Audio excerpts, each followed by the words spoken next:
ನಮಸ್ಕಾರ ವೀಕ್ಷಕರೇ. ಸಿಎಎ ಹಾಗೂ ಎನ್ಆರ್ಸಿ ಭಾರತದಲ್ಲಿ ಬಹಳಷ್ಟು ಚರ್ಚೆಗೆ ಒಳಗಾದ ಕಾಯ್ದೆಗಳು ಅಂದ್ರೆ ತಪ್ಪಾಗ್ಲಿಕ್ಕಿಲ್ಲ. ಇದರ ಅಡಿಯಲ್ಲಿ ಏನಾಗುತ್ತೆ, ಇದರ ಪರಿಣಾಮ ಏನು ಅನ್ನೋದನ್ನ ಕೇಂದ್ರ ಸರ್ಕಾರ ಹೇಳಿದಾಗ ವಿದ್ಯಾವಂತರಿಗೆ ಅರ್ಥವಾಗಿತ್ತು. ಗೊಂದಲ ಇದ್ದವರಿಗೆ ಮತ್ತೊಮ್ಮೆ ಮಗದೊಮ್ಮೆ ತಿಳಿಸಿ ಹೇಳಿದಾಗ ಅರ್ಥವಾಯಿತು. ಯಾರಿಗೆ ಇನ್ನೂ ಅರ್ಥವಾಗಿಲ್ವೋ ಅವರು ಬೇಕಂತಲೇ ವಿರೋಧಿಸ್ತಾ ಇದ್ದಾರೆ ಅನ್ನೋದು ಜನರಿಗೆ ಅರ್ಥವಾಗಿದೆ.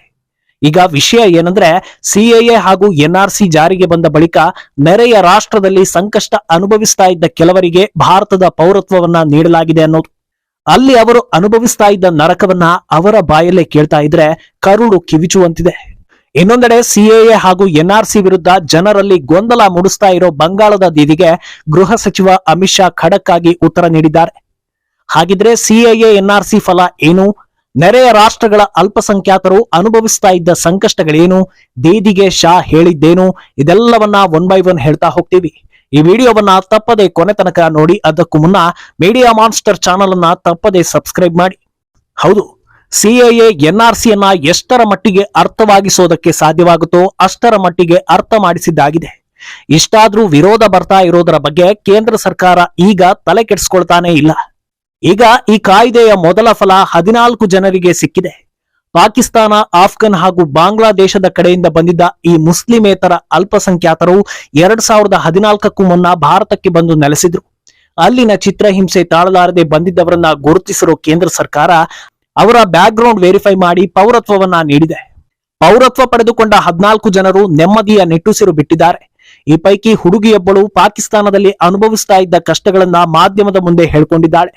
ಅದನ್ನ ಕೇಳಿಸ್ಕೊಳ್ತಾ ಇದ್ರೆ ಇಲ್ಲಿನ ಅನ್ನ ತಿಂದು ಪಾಕಿಸ್ತಾನಕ್ಕೆ ಜೈ ಎನ್ನುವವರನ್ನ ಅಲ್ಲಿಗೆ ಕಳಿಸ್ಬೇಕು ಅಂತ ಸಾಮಾಜಿಕ ಜಾಲತಾಣಗಳಲ್ಲಿ ಜನರು ಹೇಳ್ತಾ ಇದ್ದಾರೆ. ಹೌದು, ಮೊದಲ ಬ್ಯಾಚ್ ಅಲ್ಲಿ ಪೌರತ್ವ ಪಡೆದಿರೋ ಹುಡುಗಿ ಪಾಕಿಸ್ತಾನದಲ್ಲಿ ನೆಮ್ಮದಿಯಾಗಿ ಬದುಕೋದಕ್ಕೆ ಆಗ್ತಾ ಇರಲಿಲ್ಲ ಅಂತ ಹೇಳಿದ್ದಾಳೆ. ಬಾಲಕಿಯರಿಗೆ ಶಿಕ್ಷಣ ಸಿಗ್ತಾ ಇರಲಿಲ್ಲ, ಓದೋ ಆಸಕ್ತಿ ಇದ್ರೂ ಪಾಕಿಸ್ತಾನದಲ್ಲಿ ಓದೋ ಅವಕಾಶ ಸಿಗ್ತಾ ಇರಲಿಲ್ಲ. ಇನ್ನು ಮನೆಯಿಂದ ಹೊರಗೆ ಹೋಗ್ಬೇಕು ಅಂದ್ರೆ ಬುರ್ಕಾ ಹಾಕಿಕೊಂಡೇ ಹೋಗ್ಬೇಕಿತ್ತು. ಹಿಂದೂ ಸಮುದಾಯದವರಾದ್ರೂ ಬುರ್ಕಾ ಕಡ್ಡಾಯ. ಆದ್ರೆ ಭಾರತಕ್ಕೆ ಬಂದ ಮೇಲೆ ಈ ಎಲ್ಲಾ ಸಮಸ್ಯೆಗಳು ಕೊನೆಯಾಗಿವೆ. ನಾನೀಗ ಶಿಕ್ಷಣ ಪಡೀತಾ ಇದ್ದೇನೆ, ಟ್ಯೂಷನ್ಗೂ ಹೋಗ್ತಾ ಇದ್ದೇನೆ, ಪೌರತ್ವ ಸಿಕ್ಕಿರೋದು ಬಹಳ ಸಂತಸ ಆಗಿದೆ ಅಂತಾಳೆ ಆ ಬಾಲಕಿ. ಇನ್ನು ಉಳಿದವರು ಕೂಡ ಸಂತಸವನ್ನ ವ್ಯಕ್ತಪಡಿಸ್ತಾ ಇದ್ದು ನಮಗೆ ಪುನರ್ಜನ್ಮ ಸಿಕ್ಕಿದಂತಾಗಿದೆ ಅನ್ನೋ ಮಾತನ್ನ ಹೇಳ್ತಾ ಇದ್ದಾರೆ. ಇನ್ಮುಂದೆ ನಮ್ಮ ಮಕ್ಕಳಿಗೆ ಯಾವುದೇ ಅಡೆತಡೆ ಇಲ್ಲದೆ ಉತ್ತಮ ಶಿಕ್ಷಣ ಕೊಡಿಸಬಹುದು ಅಂತ ಹೇಳ್ತಿದ್ದಾರೆ. ಅಲ್ಲದೆ ಪ್ರಧಾನಿ ಮೋದಿ ಹಾಗೂ ಕೇಂದ್ರ ಸರ್ಕಾರಕ್ಕೆ ಯಾವತ್ತೂ ಆಭಾರಿ ಆಗಿರ್ತೀವಿ ಅನ್ನೋ ಮಾತನ್ನ ಹೇಳ್ತಿದ್ದಾರೆ. ಸೋಷಿಯಲ್ ಮೀಡಿಯಾದಲ್ಲಿ ಆಕೆ ಹೇಳಿದ ಮಾತುಗಳು ವೈರಲ್ ಆಗ್ತಾ ಇದ್ದು ಭಾರತದಲ್ಲಿರೋ ದೇಶ ವಿರೋಧಿ ಮನಸ್ಥಿತಿಗಳಿಗೆ ಜನರು ಕ್ಲಾಸ್ ತೆಗೆದುಕೊಳ್ತಾ ಇದ್ದಾರೆ. ಈ ಹಿಂದೆ ಸಮವಸ್ತ್ರದಲ್ಲಿ ಹಿಜಾಬ್ ಬೇಡ ಅಂದಿದ್ದಕ್ಕೆ ಯಾವ ಮಟ್ಟದಲ್ಲಿ ಸುದ್ದಿ ಆಯಿತು ಅನ್ನೋದನ್ನ ಜನರೇ ನೋಡಿದ್ದಾರೆ. ಅಲ್ಲದೆ ಭಾರತದಲ್ಲಿ ಬಹುಸಂಖ್ಯಾತರು ಹಿಂದೂಗಳೇ ಆಗಿದ್ರು ಯಾರೂ ಕೂಡ ಎಲ್ಲಾ ಧರ್ಮದವರು ಹಿಂದುತ್ವವನ್ನ ಪಾಲಿಸಿ ಅಂತ ಆದೇಶ ಮಾಡೋದಿಲ್ಲ. ಹಿಂದೂಗಳೇ ಹಿಂದೂ ಧರ್ಮದ ಬಗ್ಗೆ ಕೆಟ್ಟದಾಗಿ ಮಾತನಾಡಿದ್ರು ಸುಮ್ಮನಿರ್ತಾರೆ. ಆದ್ರೆ ಪಕ್ಕದ ಪಾಕಿಸ್ತಾನದಲ್ಲಿ ಅದೆಷ್ಟು ದೇವಾಲಯ ಕೆಡವಿದ್ದಾರೋ ಗೊತ್ತಿಲ್ಲ. ಇತ್ತೀಚೆಗಿನ ವರದಿ ಪ್ರಕಾರ ಸ್ವಾತಂತ್ರ್ಯಕ್ಕೂ ಮೊದಲು ಸಾವಿರಾರು ಸಂಖ್ಯೆಯಲ್ಲಿದ್ದ ದೇಗುಲಗಳಲ್ಲಿ ಈಗ ಉಳಿದಿರೋದು ಕೇವಲ 20 ಮಾತ್ರ ಅಂತ ಹೇಳಲಾಗಿತ್ತು. ಅದರಲ್ಲೂ ಕೆಲ ಪುರಾತನ ದೇಗುಲಗಳನ್ನ ಹಾಳುಗೆಡವಿ ಅಂಗಡಿಗಳನ್ನ ಮಾಡ್ಕೊಂಡಿದ್ದಾರೆ ಅನ್ನೋ ಫೋಟೋಗಳು ವೈರಲ್ ಆಗಿದ್ವು. ಆದ್ರೆ ಭಾರತದಲ್ಲಿ ಅಲ್ಪಸಂಖ್ಯಾತರ ಪ್ರಾರ್ಥನಾ ಮಂದಿರವನ್ನ ಸುಮ್ಮನೆ ಕೆಡವಲಾಗಿದೆಯಾ? ಹಾಗೆ ಹೇಳಬೇಕು ಅಂದ್ರೆ ತಮಿಳುನಾಡು ಹಾಗೂ ಆಂಧ್ರದಲ್ಲಿ ದೇವಾಲಯಗಳನ್ನೇ ಕೆಡವಿದ್ದಾರೆ. ಆದ್ರೆ ಒಬ್ಬ ಅಲ್ಪಸಂಖ್ಯಾತರ ಧಾರ್ಮಿಕ ಸ್ವಾತಂತ್ರ್ಯಕ್ಕೆ ಧಕ್ಕೆ ಮಾಡಿಲ್ಲ. ಇಷ್ಟಾದ್ರೂ ಕೆಲವರು ಭಾರತ ಸರಿ ಇಲ್ಲ ಅಂತ ಹೇಳ್ತಾ ಇರೋದಕ್ಕೆ ಜನರಿಂದ ಆಕ್ಷೇಪ ವ್ಯಕ್ತವಾಗ್ತಾ ಇದೆ. ಇದೇ ಹೊತ್ತಲ್ಲಿ ಜನರು ಇನ್ನಷ್ಟು ಭಯಾನಕ ವಿಚಾರಗಳನ್ನ ಹಂಚಿಕೊಳ್ತಾ ಇದ್ದಾರೆ. ಜೊತೆಗೆ ವಿಶ್ವಸಂಸ್ಥೆ ಹಾಗೂ ಮಾನವ ಹಕ್ಕುಗಳ ಆಯೋಗಕ್ಕೂ ಪ್ರಶ್ನೆ ಮಾಡ್ತಾ ಇದ್ದಾರೆ. ಆ ಬಾಲಕಿ ಹೇಳಿರೋ ಮಾತನ್ನ ಕೇಳ್ತಾ ಇದ್ರೆ ಪಾಕಿಸ್ತಾನದಲ್ಲಿ ಮಾನವ ಹಕ್ಕುಗಳು ಯಾವ ರೀತಿ ಉಲ್ಲಂಘನೆ ಆಗ್ತಾ ಇದೆ ಅನ್ನೋದು ಸ್ಪಷ್ಟವಾಗ್ತಾ ಹೋಗುತ್ತೆ.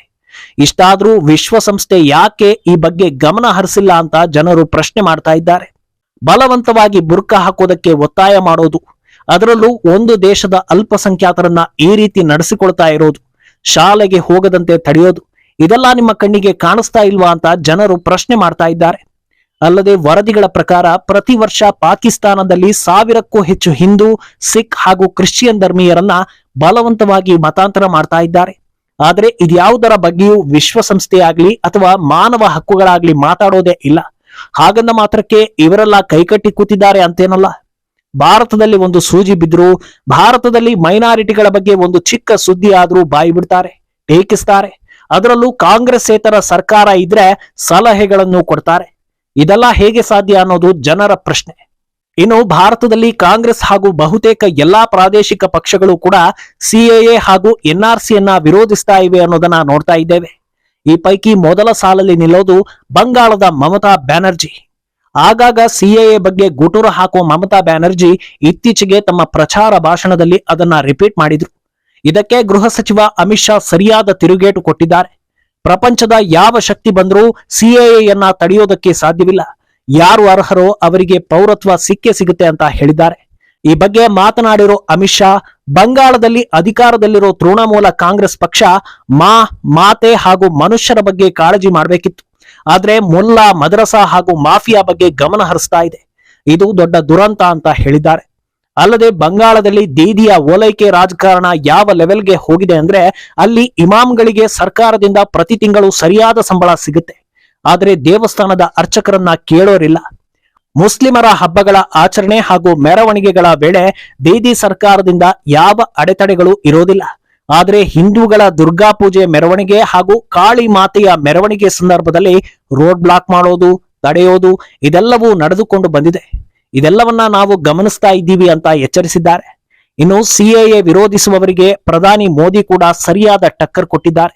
ಸಮಾವೇಶದಲ್ಲಿ ಮಾತನಾಡಿರೋ ಅವರು, ವಿಪಕ್ಷಗಳು ಮಹಾತ್ಮ ಗಾಂಧಿ ಹೆಸರನ್ನ ಹೇಳಿಕೊಂಡು ಚೆನ್ನಾಗಿ ರಾಜಕೀಯ ಮಾಡೋದನ್ನ ಕಲಿತಿವೆ. ಆದರೆ ಮಹಾತ್ಮ ಗಾಂಧಿ ಏನು ಹೇಳಿದ್ರು ಅನ್ನೋದನ್ನ ಮಾತ್ರ ಜನರಿಗೆ ಹೇಳ್ತಾ ಇಲ್ಲ.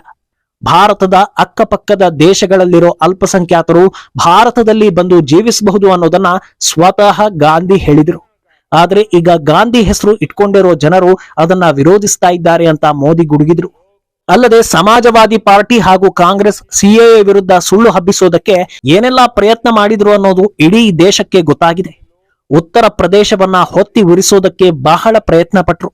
ಈಗಲೂ ಕೂಡ ಇಂಡಿ ಒಕ್ಕೂಟದವರು ಹೇಳ್ತಾ ಇರೋದು ಒಂದೇ, ಮೋದಿ ತಂದಿರೋ ಸಿಎಎಯನ್ನ ಅವರು ನಿರ್ಗಮಿಸ್ತಾ ಇದ್ದ ಹಾಗೆ ಅದನ್ನ ಕಿತ್ತು ಹಾಕ್ತೀವಿ ಅಂತ.